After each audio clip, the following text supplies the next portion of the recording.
Episode की starting में हमें दिखाया जाता है कि इनारी गांव की तरफ भाग रहा होता है। उसके दिल में अब पहले जैसा डर नहीं रहता। वो जोर से कहता है, नारुतो और बाकी सब हमारे लिए अपनी जान की बाजी लगाकर लड़ रहे हैं और हम यहाँ चुप कर बैठे हुए हैं। अगर हम उनकी मदद के लिए भी नहीं निकले तो फिर हम कभी आज़ाद नहीं हो सकते। हमें भी लड़ना होगा। इतने में एपिसोड का टाइटल दिखाया जाता है, the weapons known as Shinobi. उसके बाद इनारी अंकल गीची के घर के दरवाजे पर पहुंचकर जोर जोर से आवाज लगाता है, अंकल गीची, दरवाजा खोलिए, मेरे साथ 4 मैन ब्रिज चलिए। अब हमें गतो और उसके आदमियों से डरने की कोई जरूरत नहीं। अगर हम सब मिलकर उनका सामना करें तो हम उनके जुल्मों से हमेशा के लिए आजाद हो सकते हैं। लेकिन अंदर से गीची मायूसी भरी आवाज में कहते हैं, नहीं इनारी, मैंने लड़ना कब का छोड़ दिया है। लड़ना सिर्फ हीरोज का काम होता है, बिल्कुल तुम्हारे पिता काइजा की तरह। तुमने देखा था ना उनका क्या अंजाम हुआ। आज वो हमारे बीच नहीं है। अगर हम भी उनके सामने खड़े हुए तो हमें सिर्फ आंसू और पछतावा ही मिलेगा। मैं दोबारा किसी अपने को खोना नहीं चाहता। मैं पहले ही बहुत टूट चुका हूँ। जैसी जिंदगी चल रही है वैसे ही चलने दो। लेकिन इनारी अब वो डरा हुआ बच्चा नहीं रहा था। वो पूरी हिम्मत के साथ कहता है, नहीं अंकल, ये जिंदगी ठीक नहीं है। मैं अब डर डर कर नहीं जीना चाहता। अगर हम खुद अपनी आज़ादी के लिए नहीं लड़ेंगे तो कोई और हमारे लिए नहीं लड़ेगा। इतने में इनारी को अपने पिता काइजा की बात याद आती है। अपनी जिंदगी हमेशा इस तरह जीना कि तुम्हें कभी किसी बात का पछतावा ना हो। ये अल्फाज उसके अंदर एक नई हिम्मत भर देते हैं। इनारी फिर कहता है, मैं जानता हूँ कि मेरी तरह आप भी पूरे गांव वालों की फिक्र करते हैं। मैं अपनी मम्मी, दादाजी और सब लोगों की खुशी चाहता हूँ और उनकी खुशियों के लिए हमें लड़ना ही होगा। मैं अब तक एक कयर बनकर जीता रहा, लेकिन अब मुझे समझ आ गया है कि डर कर छुपने से कुछ नहीं बदलता। हम बहुत जुल्म सह चुके हैं। अंकल, आपको मेरी कसम, प्लीज ब्रिज पर आ जाइए। इनारी की बातें सुनकर एक बुजुर्ग औरत बाहर आती है और कहती है, हमारा छोटा सा इनारी आज वाकई बड़ा हो गया है। और तुम सबका क्या तुम वाकई उस छोटे बच्चे को उन दरिंदों का सामना अकेला करने दोगे? इसके बाद इनारी पूरे गांव में दौड़कर हर घर का दरवाजा खटखटाता है और जोर से पुकारता है, कोई है? प्लीज मेरे साथ ब्रिज पर चलो, चलो मिलकर गतों का मुकाबला करते हैं। लेकिन कोई भी दरवाजा नहीं खोलता। इनारी मायूस होकर कहता है, अब मैं क्या करूं? कोई मेरी बात सुनने के लिए दरवाजा ही नहीं खोल रहा। फिर वो अपनी हिम्मत जाम करके कहता है, ठीक है, अगर कोई मेरे साथ नहीं आना चाहता तो मैं अकेला ही ब्रिज पर जाऊंगा। सीन फिर ब्रिज पर शिफ्ट होता है, जहां ककाशी और जबूजा एक दूसरे के सामने खड़े होते हैं। ककाशी जबूजा से कहता है, बेचारा जबूजा, देखा तुम्हारा लल्लच तुम्हें कहाँ ले आया। तुम हमेशा अपनी ख्वाहिशों और लल्लच की वजह से बर्बाद हुए हो। तुम मिजुकागे को मारकर तख्ता पलटना चाहते थे, लेकिन नाकाम रहे। इसके बाद तुम अपने कुछ साथियों के साथ भाग गए और हंटर निंजा तुम्हारा पीछा करते रहे। आज तुम एक रोग निंजा बन चुके हो, जिसका नाम दूर दूर तक मशहूर है। अब तुम दोबारा अपना मकसद पूरा करना चाहते हो, लेकिन उसके लिए तुम्हें पैसों की जरूरत है। बस जबूजा, बातें बहुत हो गई, अब सबका फैसला करते हैं। ककाशी फिर कहता है, और इस बार मैं शारिंगान से तुम्हारी चालों की नकल नहीं करूंगा। अब वक्त आ गया है कि तुम मेरा अपना असली जुत्सु देखो। इतना कहते ही ककाशी अपने हाथ में बिजली जैसा चक्र जमा करता है और जोर से कहता है, लाइटनिंग ब्लेड। ये देखकर जबूजा भी हैरान रह जाता है और सोचता है, उसका चक्रा इतना ताकतवर है कि वो उसे अपने हाथ में एक जगह जमा कर सकता है। ककाशी फिर जबूजा की आंखों में देखकर कहता है, मैं तजूना को हर हाल में बचाऊंगा। वो एक बहादुर इंसान है जिसका सपना सिर्फ अपने गांव का मुस्तकबिल बदलना है। जो ब्रिज वो बना रहा है वही इस गांव के लोगों की उम्मीद है। लेकिन तुम एक इन्फेक्शियस बीमारी की तरह हो। तुम जहां जाते हो सिर्फ तबाही और दर्द फैलाते हो। तुम्हें लोगों की जरा भी परवाह नहीं। एक असली शिनोबी कभी या नहीं होता। जबूजा बिना किसी पछतावा के जवाब देता है, तुम सही कहते हो, मुझे किसी की परवाह नहीं। ये आम लोग और उनके छोटे छोटे सपने, मुजप्लायर्स, मुझे कोई मतलब नहीं। मेरा सिर्फ एक ही सपना है। तकाशी फौरन जवाब देता है, सपने तभी पूरे होते हैं जब इंसान का फ्यूचर हो, और तुम्हारा फ्यूचर यहीं खत्म होने वाला है जबूजा। दूसरी तरफ हाकू, जो नरूटो के सामने खड़ा होता है, ठंडी आवाज में कहता है, आगे बढ़ो, मुझ पर वार करो, मुझे खत्म कर दो। तुम रुक क्यों गए? मुझे लगा था तुम एक ताकतवर निंजा बनना चाहते हो। नारुतो उसकी बात सुनकर कहता है, बात सिर्फ इतनी नहीं है। क्या तुम्हें वाकई लगता है कि जिंदगी का मतलब बस लड़ना और लोगों को मारते रहना है जब तक कोई जिंदा ना बचे। एक शिनोबी होने का मतलब सिर्फ दुश्मन को हराना नहीं होता। असली ताकत दूसरों की हिफाजत करने और उनके लिए खड़े होने में होती है। नारुतो की बातें सुनकर हकू हल्का सा मुस्कुराता है और कहता है, मैंने ये बात उसी दिन महसूस कर ली थी जब हम पहली बार जंगल में मिले थे। हम दोनों अंदर से एक जैसे हैं। हकू नारुतो की तरफ देखते हुए नरमी से कहता है, मुझे यकीन है कि तुम मेरी बात का मतलब समझ जाओगे। बस मुझे इस बात का अफसोस रहेगा कि आज का ये बोझ तुम्हें पूरी जिंदगी याद रहेगा। हकू के अल्फाज सुनकर नारुतो उदास हो जाता है और कहता है, तो तुम वकाई यही चाहते हो और तुम्हें यकीन है कि यही सिर्फ एक रास्ता है? हकू बिना हिचकिचाहट के सिर हिलाकर जवाब देता है, हाँ। नारुतो गहरी सांस लेकर कहता है, अजीब बात है, अगर हम किसी और वक्त और किसी और जगह मिले होते तो मुझे लगता है कि हम जरूर दोस्त बनते। हकू हल्का सा मुस्कुराता है और कहता है, हाँ तुम सही कहते हो नारुतो, अपने सपने कभी टूटने मत देना। ये सुनकर नारुतो अपनी हिम्मत जमा करता है और हकू की तरफ दौड़ पड़ता है। हमला करते हुए वो जोर से कहता है, ये वार सासुके के लिए है क्योंकि उसका भी एक सपना है। हकू आंखें बंद करके मुस्कुराता है और कहता है, शुक्रिया नारुतो, इस बार सही निशाना लगाना। दूसरी तरफ तजुना धीरे धीरे छटते हुए कोहरे को देखकर कहता है, आखिरकार ये घना कोहरा हट रहा है। सकुरा सामने देखते हुए कहती है, देखिए दोनों बिल्कुल हील नहीं रहे, लगता है किसी भी पल एक दूसरे पर हमला कर देंगे।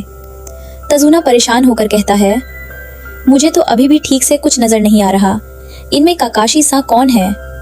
इसी दौरान जब नारुतो हकू पर अपना वार करने वाला होता है तब हकू अचानक अपना फैसला बदल देता है। वो फौरन नारुतो का हाथ पकड़ लेता है और तेज रफ्तार से वहां से निकल जाता है। भागते हुए वो कहता है, सॉरी नारुतो, मैंने अपना इरादा बदल दिया है, मेरा एक जरूरी काम अभी बाकी है। ब्रिज के दूसरी तरफ उसी वक्त काकाशी अपनी लाइटनिंग ब्लेड के साथ जबुजा पर आखिरी वार करने के लिए आगे बढ़ता है। जबुजा दिल ही दिल में सोचता है, क्या यही मेरा अंत है? लेकिन अगले ही पल सब कुछ बदल जाता है। अचानक हकू बिजली की रफ्तार से दोनों के बीच आ जाता है और जानबूझकर काकाशी के लाइटनिंग ब्लेड के सामने खुद को खड़ा कर देता है। काकाशी का अटैक सीधा हकू के सीने को चीर देता है। ये मंजर देखकर तजुना हैरानी से चिल्लाता है, ये क्या हो गया? सकुरा, नारुतो और वहां मौजूद सब लोग एकदम शॉक में रह जाते हैं। हकू बुरी तरह जख्मी होने के बावजूद मुश्किल से खड़ा रहता है। उसके सीने में काकाशी का हाथ घुसा होता है, लेकिन फिर भी वो अपनी आखिरी ताकत से जबूजा की तरफ देखकर कहता है, जबूजा सान, अब हमला कीजिए। काकाशी समझता है कि अब जबूजा के पास कोई मौका नहीं बचा। वो कहता है, मैंने कहा था ना, तुम्हारा फ्यूचर यहीं खत्म हो चुका है। लेकिन जबूजा अपनी तलवार मजबूती से पकड़ते हुए ठंडी मुस्कुराहट के साथ जवाब देता है, फिर से गताओ काकाशी। इसी के साथ एपिसोड का सस्पेंस और भी बढ़ जाता है क्योंकि हकू ने अपनी जान देकर भी सिर्फ एक ही मकसद चुना था, अपने सबसे अजीज इंसान जबूजा की हिफाजत करना। सीन फिर इनारी की तरफ शिफ्ट होता है। इनारी की माँ उसका रास्ता रोककर परेशानी से कहती है, बेवकूफ़ी मत करो, तो बाप पर अकेले बिल्कुल भी नहीं जाओगे। लेकिन इनारी हिम्मत के साथ जवाब देता है, मुझे अकेले ही जाना होगा क्योंकि कोई भी मेरे साथ चलने के लिए तैयार नहीं हुआ। मेरे पास और कोई रास्ता नहीं बचा। उसकी माँ आंसुओं भरी आंखों से कहती है, तुम्हें वहां नहीं जाना चाहिए, रुक जाओ इनारी, तुम अभी सिर्फ एक बैचलर्स हो, वहां जाकर तुम आखिर कर ही क्या लोगे? इनारी अपनी माँ की तरफ देखकर मुस्कुराता है और कहता है, आप सही कह रही हैं, मैं सिर्फ एक बच्चा हूँ, लेकिन मैं ऐसा बच्चा हूँ जो डर कर भागने के बजाय डांट कर लड़ना जानता है। मैं बिल्कुल अपने पापा काइजा की तरह बनना चाहता हूँ। इतना कहकर इनारी दरवाजा खोलकर बाहर निकल पड़ता है। पीछे से उसकी माँ घबराकर जोर से आवाज देती है, इनारी रुक जाओ। लेकिन इनारी बिना पीछे देखे ब्रिज की तरफ दौड़ पड़ता है। सीन फिर दोबारा ब्रिज पर आ जाता है। नारुतो उधर उधर देखते हुए हैरानी से कहता है, अरे वो कहाँ चला गया? कोहरा भी हट रहा है। एक मिनट, क्या वो हकू है? मुझे कुछ समझ नहीं आ रहा, आखिर 14 हो क्या रहा है? तजुना हकू को देखकर कहता है, क्या यही वो मास्क पहने वाला लड़का है? काकाशी संजीदगी से जवाब देता है, हाँ, इसने मेरे लाइटनिंग ब्लेड के सामने खुद को लाकर मेरा वार अपने ऊपर ले लिया। इसने अपनी जान देकर तुम्हारे 2 कौड़ी की जिंदगी बचा ली जबूजा। हाकू की तरफ देखकर बस इतना कहता है, शाबाश हाकू। उसके चेहरे पर दर्द नजर नहीं आता, लेकिन उसके अल्फाज बता रहे होते हैं कि वो हाकू की वफादारी को समझता है। इसी दौरान साकुरा घबरा कर चिल्लाती है, काकाशी सेंसेई, संभल जाइए। काकाशी हैरान होकर सोचता है, क्या ये हाकू के सेक्रीफाइस की भी परवाह नहीं करेगा? क्या ये मुझे हराने के लिए उसकी कुर्बानी को भी नजरअंदाज कर देगा? अगले ही पल ज़बूज़ा अपनी बड़ी तलवार लेकर काकाशी पर टूट पड़ता है और कहता है, मुझे पहले ही पता था कि मुझे एक अनमोल खजाना मिल गया था। बच्चे, तुमने सिर्फ अपनी ही नहीं, मेरी भी जान बचा ली। इसी वक्त हमें एक फ्लैशबैक दिखाया जाता है। जब ज़बूज़ा पहली बार हाकू से मिला था, तब उसने हाकू से कहा था, तुम अभी बहुत छोटे हो, अगर इस तरह अकेले रहे तो ज़्यादा दिन जिंदा नहीं रह पाओगे। बताओ, यही मारना चाहते हो या मेरे साथ चलकर मेरे काम आना चाहते हो? लेकिन एक बात याद रखना, अगर मेरे साथ चलोगे तो बिना सवाल किए मेरी हर बात मानोगे। आज से तुम्हारी खास ताकत सिर्फ मेरी होगी। हाकू उस वक्त बिना हिचकिचाहट के जवाब देता है, मैं समझ गया ज़बूज़ा सा, आज से मैं सिर्फ आपका हूँ। मैं अपनी ज़िंदगी आपके हिसाब से जिएगा। मुझे एक हथियार समझिए, ऐसा हथियार जो हमेशा आपकी हिफाजत के लिए इस्तेमाल होगा। इसी वजह से हाकू ने बिना सोचे अपनी जान देकर ज़बूज़ा को बचा लिया था। फ्लैशबैक खत्म होते ही ज़बूज़ा दोबारा काकाशी पर हमला करता है, लेकिन काकाशी फोरा पीछे उछलकर उसके वार से बच जाता है। ज़बूज़ा हैरानी से कहता है, हाकू की लाश को उठाकर भी तुम इतनी फुर्ती से बच गए? नरूतो गुस्से में चिल्लाता है, तुम्हें इसकी सजा जरूर मिलेगी। लेकिन काकाशी उसे रोक कर कहता है, नहीं नरूतो, इस लड़ाई में तुम बीच में नहीं आओगे। ये मेरा मुकाबला है और ज़बूज़ा मुझसे बच नहीं पाएगा।